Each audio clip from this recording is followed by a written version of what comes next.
چې شپې په 3 بجې باندې اوله فوج اف 0 ورځ داسې ونیو ارجنټینا میټینه ټول کړ. تازه خبر پاکستاني ځواکونو د جرګې ځای تر خپلې ولکې لاندې راوړي. دا چې د جرګې په مشرانو یې څه بندیز لګولی او منظور پښتین څه ویلي، نور جزئیات هم دلته وګورئ او چینل هم سبسکرایب کړئ.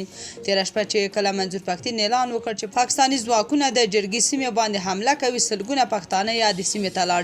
چې کله پولیس راغلل او ګڼ شمېر خلک یې ولیدل نو ډزې خو یې ونه کړې، مګر په سیمه یې ولکه ټینګه کړه. د پښتون ژغورنې غورځنګ مشر وایي پاکستاني عسکرو خیبر کې د جرګې خیمه نړولې او هغه ځای تر خپلې ولکې لاندې راوستی. منظور پښتین وایي خو موږ سپینه خبره ورته کوو چې پښتانه به جرګه هرومرو کوي.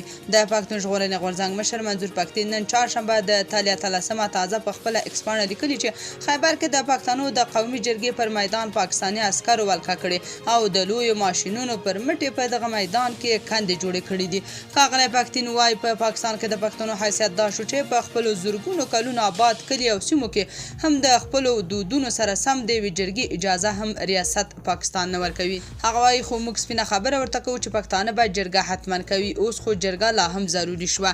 ټاکل شوې چې د روانې اکتوبر میاشتې په 11مه نیټه د خیبر په جمرود کې د ټولو پښتنو د روانو حالاتو او امنیت په اړه قومي جرګه جوړه شي. خو د پاکستان حکومت د دغې جرګې مخالفت کړی او پی ټي ایم او جرګه یې بندیز لګولی.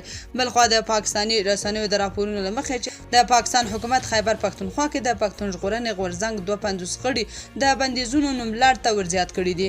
ویل کېږي په دغه نوملړ کې شته کسان به د ترهګرۍ ضد ادارې تر څار لاندې وي.